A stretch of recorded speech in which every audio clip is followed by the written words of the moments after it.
오늘은 더불어 함께라는 제목으로 함께 말씀을 나누겠습니다. 오늘 이 말씀을 준비해서 저는 정말 신나게 준비했습니다. 정말 하고 싶은 이야기가 많았고요. 평소에 제가 좋아하는 말씀이고 정말로 우리가 교회라는 것을 이야기할 때, 교회론을 말할 때 교회란 무엇인가를 이야기할 때 항상 빠지지 않고 나오는 말씀이 이 전도서 4장 말씀입니다. 그래서 정말 이제 신나서 준비한 이 말씀을 여러분 함께 오늘 나누시면서 우리 주님이 주시는 은혜와 평강이 함께 하시기를 축원합니다. 함께라는 단어가 있습니다. 지금 우리가 어떻게 보면 절실한 단어이죠. 함께라는 이 단어인데, 함께는 한꺼번에 같이 서로 더불어라는 뜻을 가지고 있는 부사입니다. 글자를 쪼개서 낱말의 뜻을 이제 어원을 찾아볼 수가 있는데, 이 언어학자들이 연구에 의하면 함께에서 함은 동일하다는 의미 하나에서 나왔다고 합니다. 동일하다는 의미. 그리고 함께에서 깨라는 이 단어는 어저께, 그저께라는 그 깨처럼 어떠한 때를 뜻하는 단어가 깨에서 나왔다고 합니다. 지금 우리가 쓰는 이 함께는 이 중에 이제 어떤 동반한다, 함께 있다라는 그 동반성의 의미가 강해졌지만, 이전에는 동반성과 더불어서 동시성, 동일한 시간을 함께 공유하는 그런 동시성도 같이 함께 녹아져 있었다는 사실입니다. 즉, 함께라는 것은 시간과 장소를 아우르며 누군가와 같이 하는 것, 더불어 같이 하는 것이라고 볼 수 있습니다. 지금 우리가 장소적으로 함께 할 수 없지만 시간적으로도 함께 아우르며 우리가 공유를 하고 있고 같이 하고 있기 때문에 지금 온라인으로 예배하시는 분들도 우리는 지금 함께 예배하고 있는 것입니다. 이 전도서를 처음 시작하면서 솔로몬 왕이 어떤 말로 시작하시는지 기억하십니까? 헛되다. 헛되다. 이 헛되다는 말로 전도서를 시작한 이 전도자가 오늘은 또 하나 헛된 일에 대해서 지혜의 말씀을 우리에게 전해줍니다. 바로 쉬지 않고 일만 하며 살지만 결국 혼자 있는 것을 두고 헛되다라고 오늘 본문은 우리 이야기합니다. 하나님께서는 사람이 혼자 있는 것보다 함께 있는 것이 더 좋다라고 말씀하십니다. 그것이 사람에게 더 유익하기 때문입니다. 우리 하나님은 우리 사람이 항상 유익한 쪽으로 우리를 인도하시고 지도하신 하나님이십니다. 한 사람보다 두 사람이 더 낫고 한 줄보다 세 겹줄은 쉽게 끊어지지 않음을 우리에게 가르쳐주고 있습니다. 오늘 말씀을 통해서 우리가 함께하는 것의 의미를 함께 나누면서 의미를 찾아보기를 소망합니다. 오늘 전도자는 열심히 일하여 먹고 살 만큼 재산을 모은 사람을 보게 됩니다.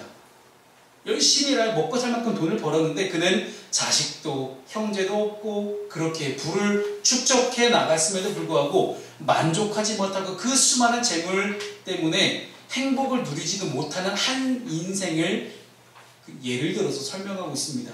그 상황을 한마디로 불행한 노고다라고 이야기하는데, 즉 고생은 죽도록 했는데 뭔가 행복하지 않은 그런 인생을 가리켜서 성경은 이야기하고 있는 것입니다. 여기서 함께하는 다른 사람들이 등장하죠. 혼자보다 둘이 더 나은 것은 더 좋은 상을 얻을 수 있고, 혹시 넘어지면 붙들어 일으켜 세워줄 수 있고, 같이 함으로 사람의 온기를 나눠주는 그런 성경 말씀 오늘 나누고 있습니다. 하나님은 사람을 함께하는 존재로 만드셨습니다. 함께할수록 그 시너지 효과는 더 강해지고요. 혼자 싸우면 패하지만 둘이 싸우면 능히 맞설 수 있고, 셋이면 능히 이겨낼 수 있는 것이 함께함의 능력이라는 것을 우리에게 보여주고 있습니다. 우리는 지금 그것을 경험하고 있지요. 대구에 내려가신 수많은 자원보살님들, 그리고 수많은 의사, 간호사 선생님들, 임상병자 선생님들이 정말로 열심을 다해서 함께 환자들을 돌보고 있으니 갈수록 이제 완치된 분들이 늘어나고 있는 그런 형식입니다. 그 외에도 행정적으로도 수많은 일이 함께 합력하다 보니 지금 전 세계의 찬사를 받고 있는 그런 대한민국이라는 나라가 됐습니다. 위기 속에서 더 강해질 수 있었던 대한민국의 유일한 비결은 무엇입니까? 함께 했다는 것입니다. 남들이 어려움을 그냥 지나치지 않고 함께 했다는 것이죠. 그런데 요즘 좋은 캠페인들이 많이 벌어지고 있습니다. 릴레이 캠페인인데요. 나는 마스크를 구매하지 않겠습니다라는 릴레이 캠페인입니다. 마스크 때문에 수많은 사람들이 줄을 서 있는데 나는 마스크를 그렇게 손쉽게 일회용으로 사고 이렇게 쓰다 버리고 이렇게 하지 않고 면 마스크를 만들어서 계속해서 나는 빨아서 매일매일 빨아 쓰겠다. 비록 내가 수고스럽지만 누군가의 편의를 위해서 난 그렇게 하겠다는 일들이 점점 늘어나고 있다는 사실입니다. 참 대단한 나라입니다. 우리는 지금 코로나19의 예방과 확산 방지를 위해서 떨어져서 예배하고 있습니다. 멀리 떨어져 있어서 오늘 함께 더불어 라는 이 설교 제목이 전혀 맞지 않는 것 같기도 하지만 오히려 더 근본적으로는 우리가 함께 하는 것이 인간적으로 모인 것이 아니라 오직 주님 안에서만 함께라는 단어가 성립될 수 있음을 기억하고 깨닫게 해주는 것이 오늘 설교의 시간이 아닌가 생각합니다. 우리가 교회라는 이름으로 모이는 것, 그리스도인으로 형제 자매가 된 것은 먼저 우리와 함께 하신 주님이 계셨기 때문입니다. 이런 내용들을 가지고 오늘 함께 말씀을 나눠보도록 하겠습니다. 여러분, 하나보다는 둘이 낫습니다. 제가 결혼해보니까 알겠어요. 결혼해보니까 참 하나보다는 둘이 낫고요, 둘보다는 셋이 낫습니다. 고양이까지 합세하니까 셋보다는 넷이 낫습니다. 고양이 때문에 웃을 일이 생기고요. 그래서 오늘 전도자는 우리에게 이렇게 말씀합니다. 오늘 9절 말씀을 함께 읽어보겠습니다. 시작. 두 사람이 한 사람보다 나음은 그들이 수고함으로 좋은 상을 얻을 것입니다. 아멘. 어차피 수고로운 인생입니다. 우리 인생은 에덴 동산을 떠난 그 직후부터 수고하고 무거운 진진자가 되어버렸습니다. 내 인생을 내가 스스로 책임져야 되죠. 수고가 끝이 없는 인생인데 혼자 수고하는 것보다는 둘이서 함께 수고하는 것이 더 낫다라고 성경은 이야기하는 거죠. 왜 두 사람이 한 사람보다 나을까요? 여기서 전도자가 말하는 한 사람이라는 것은, 이 표현은 재물을 많이 쌓아두려는 목표를 가지고 혼자 일하는 사람을 가리키는 용어가 이 한 사람이에요. 내가 잘 먹고 잘 살려고 나의 만족과 행복을 위해서 열심히 나를 바라보며 살아가는 그런 한 사람입니다. 그러나 그 목적으로는 참된 만족과 평안을 얻지 못함을 전도자는 이야기하고 있습니다. 최소한 자기 수고의 열매를, 내가 수고한 이 열매를 함께 나눌 다른 한 사람이 더 있다는 것이 가치 있는 것인데도 불구하고 그렇지 못하다는 이야기죠. 사실 두 사람이면 자신이 수고하여 얻은 열매를 더 많이 나눌 수가 있습니다. 전도자는 두 사람이 파트너로서 서로 어떻게 도울 수 있는지를 10절과 11절과 12절에 세 가지 예화를 한 절씩 들으면서 우리에게 설명해 줍니다. 오늘 본문의 10절 말씀을 함께 읽어볼까요? 시작. 혹시 그들이 넘어지면 하나가 그 동물을 붙들어 일으키려니와 홀로 있어 넘어지고 붙들어 일으킬 자가 없는 자에게는 화가 있으리라. 아멘. 오늘 본문의 전도자는 이 배경을 어디로 가리키고 있냐면 중동 지방이에요. 지금처럼 교통과 통신이 발달한 중동이 아니라 그 예전 옛날에 솔로몬 왕 시대에 중동 지방을 여행하는 여행자들을 말씀하고 있습니다. 당시 중동 여행은 굉장히 위험했는데 밤에는 더 위험했습니다. 길도 없죠. 가로등도 없습니다. 그저 정처 없이 척박한 광야 같은 그 길을 그냥 걸어갈 뿐입니다.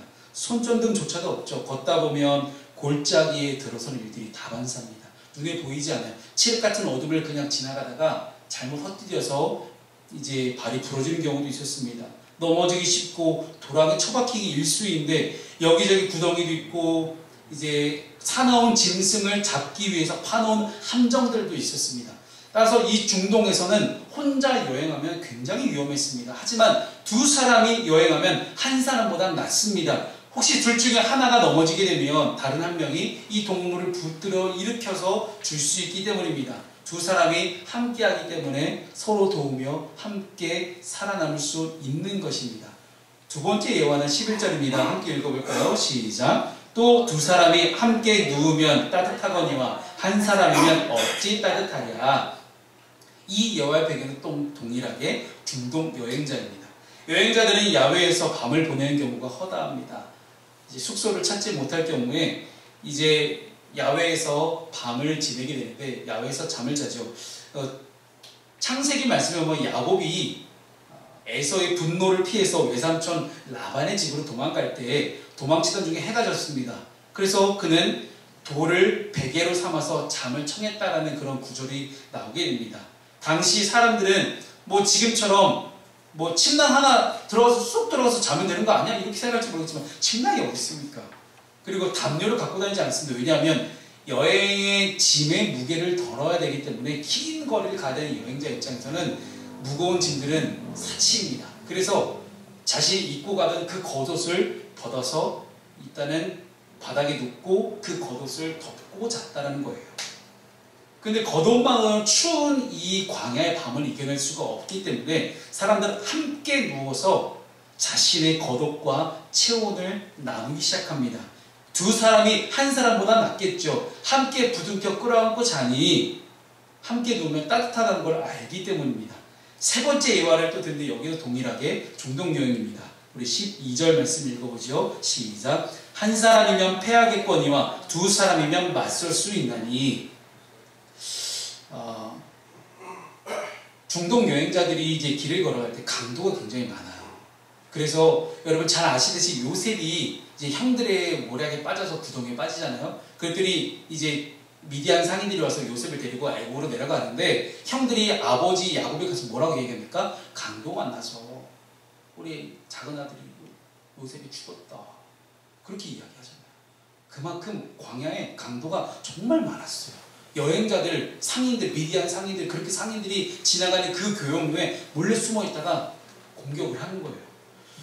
예수님이 들려주신 선한 사마리아인의 비유 기억하시죠? 이 사마리아인이 길을 가다가 강도를 만납니다. 그래서 거의 죽을 위기에 처해서 버려져 있는 상태예요. 그래서 누가 지나고 이렇게 하는데 그만큼 강도 만난 일들이 다반사였다는 것을 성경은 이야기합니다.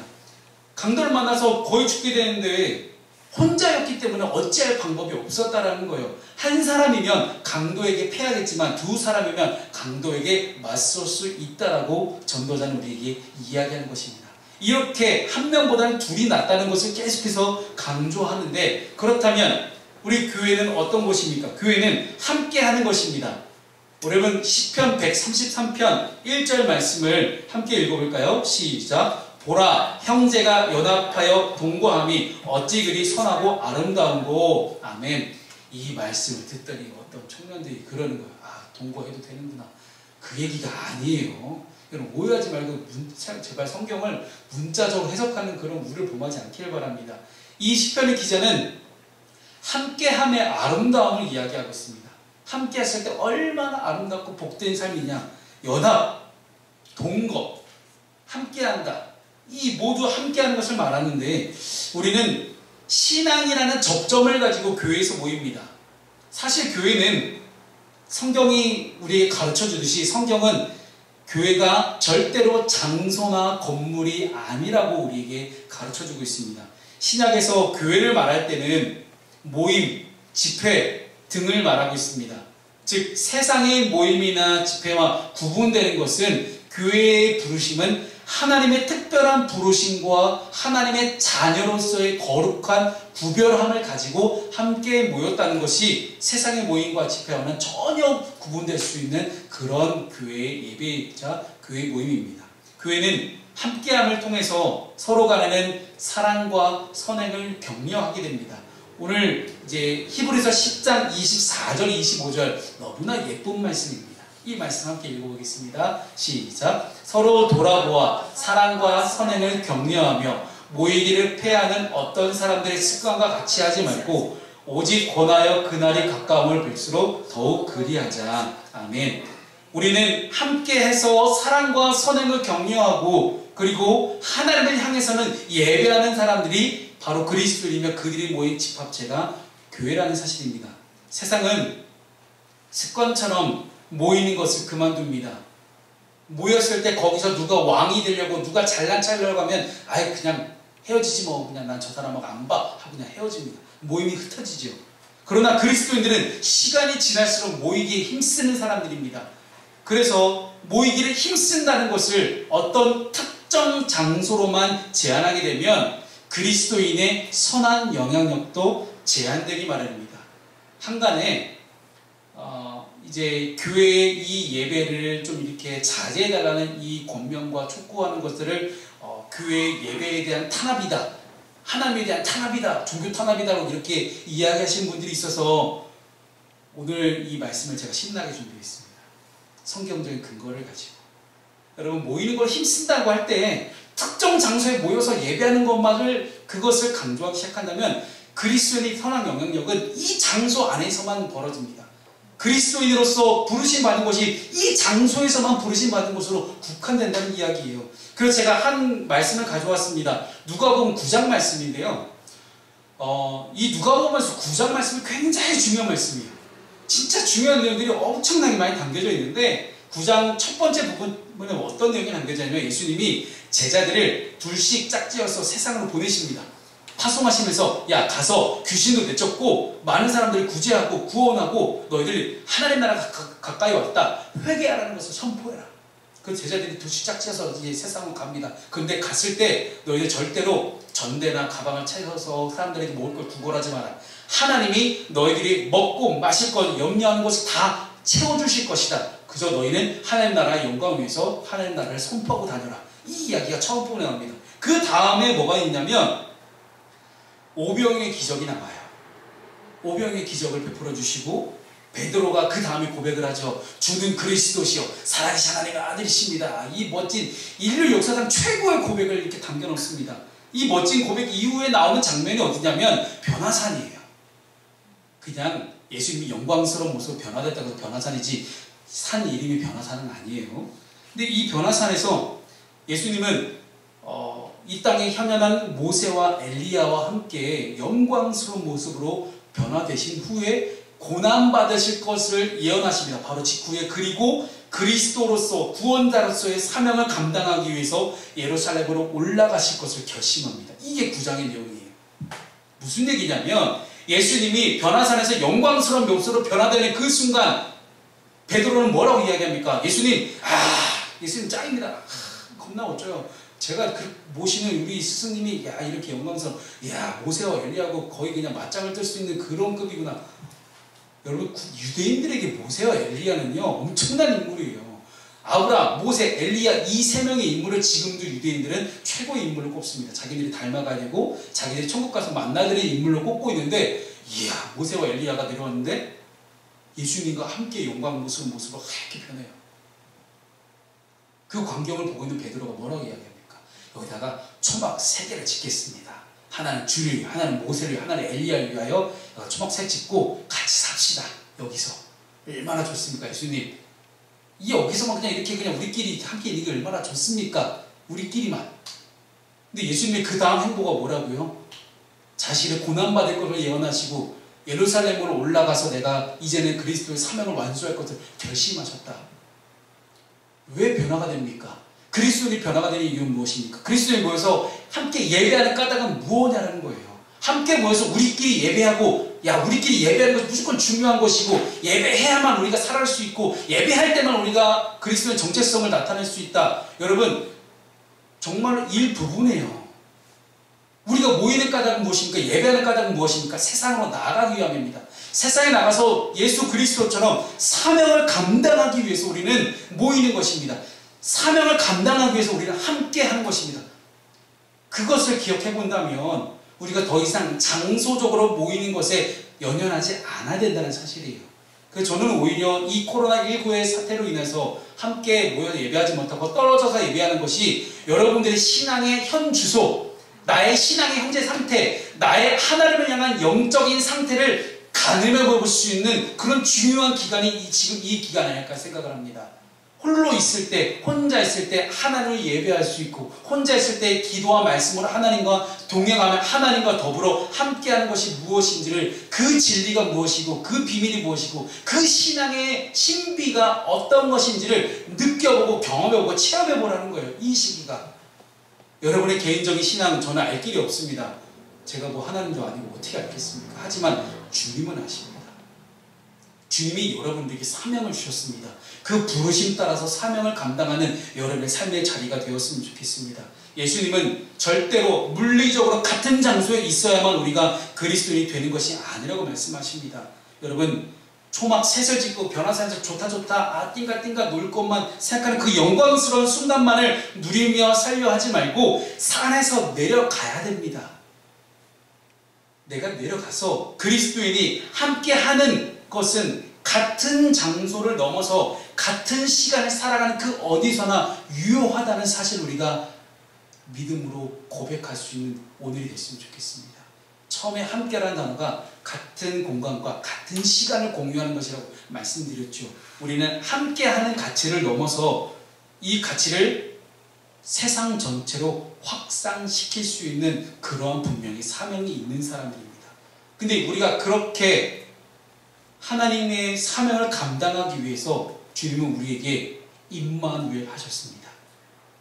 여러분 마태복음 1장 23절 말씀을 함께 읽어보겠습니다. 시작. 보라, 처녀가 잉태하여 아들을 낳을 것이요 그의 이름은 임마누엘이라 하리라 하셨으니 이를 번역한즉 하나님이 우리와 함께 계시다 함이라. 아멘. 뭐라고요? 하나님이 우리와 함께 계시다. 야, 여러분 이 얼마나 대단한 신비입니까? 전지전능하신 하나님이 나와 함께 하신대요. 우리와 함께 하신대요. 같은 시간과 같은 장소를 하나님 우리에게 공유해 주신대요. 하나님의 나라를 우리와 함께 공유해 주신다는 그런 이야기입니다. 이 얼마나 놀라운 신비로운 일입니까? 여러분 이렇게 엄청난 은혜가 우리에게 지금 다가와 있습니다. 세상의 많은 종교는 사람이 신을 찾아갑니다. 끊임없이 사람이 신을 찾아가요. 자신의 문제 해결을 위해 소원하는 것을 이루기 위해 힘들고 어렵게 찾아가서 뭐 무당 같은 애들은 뭐 사람들은 욕도 하더라고요. 막 되게 막 거칠게 얘기하고 막. 근데 아니 왜 자기 돈 내고 욕 먹고 다녀요? 나 참 이해할 수가 없어. 그러나 기독교의 하나님은 다르십니다. 우리가 믿는 하나님은 다르다라는 거예요. 하나님은 사람을 찾아오셨습니다. 아브라함을 찾아오셨고 구덩이에 빠진 요셉을 찾아오셨고 사자굴에 갇혔던 다니엘을 찾아오셨고 지금 우리와 함께 하십니다. 어떻게 함께 하셨냐고요? 성육신하신 예수님의 몸으로 우리 가운데 오셨다는 사실입니다. 그 모습을 이 마태복음에서 마태는 이사야 선지자의 예언을 빌려서 이렇게 우리에게 말씀하고 있습니다. 하나님 우리와 함께 계시다. 함께라는 이것은 어딘가 한복판에 같이 있다라는 거예요. 그리스도 예수님이 우리 한복판에 여러분의 마음 한복판에 지금 함께하기 위해서 오셨다는 사실입니다. 예수님은 어떤 상황 가운데서도 그것을 포기하지 않으십니다. 다른 걸 다 포기할지언정 내가 너와 함께함이라는 것은 절대 포기하지 않으신다는 사실이에요. 그리고 우리에게 주님만이 주실 수 있는 평안과 안식을 선물해 주십니다. 주님은 나의 최고봉의 저자인 오스왈드 챔버스가 책 가운데서 이렇게 이야기합니다. 제가 대학교를 졸업하고 신학교를 가겠다고 했더니 학부 때 이제 저희 독수로 오영제가 있었어요. 저희 학과 안에서 이제 믿음으로 살아가던 이제 기독교 형제들 이제 5명 있었는데 그 중에 2녀석은 저랑 같은 교회 친구였고 2녀석은 다른 교회 친구였지만 참 제가 그 중에 5명 중에 저 혼자 신학교로 가겠다라고 이제 그러고 나왔으니 애들이 미쳤다. 왜 그러냐. 너 그런 애 아니다. 라고 난리치는데 한 녀석이 슬그머니 저한테 책을 하나 내밀어요. 그게 바로 오스왈드 챔버스의 주님은 나의 최고봉이었어요. 그때부터 이 책을 읽으면 참 가슴이 뜨거워집니다. 이 오스왈드 챔버스가 왜 주님이 나의 최고가 될 수밖에 없는지에 대한 그런 신앙의 고백을 담아놨어요. 그 책 내용 중에 하나를 발췌해서 가져왔습니다. 그리스도인은 모든 사건들과 상황을 바라볼 때 예수님과의 관계 가운데서 볼 수 있어야 한다. 주님은 우리를 나중이 아니라 지금 인도하신다. 주님이 지금 나와 함께 이곳에 계신 것을 깨달으라. 그러면 당장 평강과 자유를 누리게 될 것이다. 아멘. 지금 우리가 물리적으로 함께 모이지 못하고 있는 이때 여러분은 주님과 개인적이고 친밀한 함께함, 그 함께함을 연습하시기 바랍니다. 좋은 연습할 수 있는 기간입니다. 주님과 함께하는 것의 기쁨을 알았다면 이제 우리는 함께 있는 것이며 주님과 함께하는 것이 우리 모두와 함께하는 것을 이제 깨달았을 때 우리는 다시 모였을 때 더 친밀하고 더 끈끈함을 우리는 경험하게 됩니다. 그것은 세상이 주는 물리적인 끈끈함이 아닌 영적인 끈끈함을 이야기합니다. 그 가운데 매개체는 우리 주님이십니다. 사도 바울은 같이 함께하는 자들의 모습을 이렇게 설명합니다. 마지막으로 로마서 12장 15절 말씀을 함께 읽고 오늘 설교를 마무리하고 파송 찬양을 함께하길 소망합니다. 로마서 12장 15절 말씀 함께 읽겠습니다. 시작. 즐거워하는 자들과 함께 즐거워하고 우는 자들과 함께 울라. 아멘. 여러분에게 어떤 소식이 있든지 그 모든 소식들을 저희에게 교회와 함께 나눠주시기 바랍니다. 그래서 같이 함께하는 그 가치를 알고 기꺼이 삶을 나눌 수 있기를 주님의 이름으로 축원합니다. 함께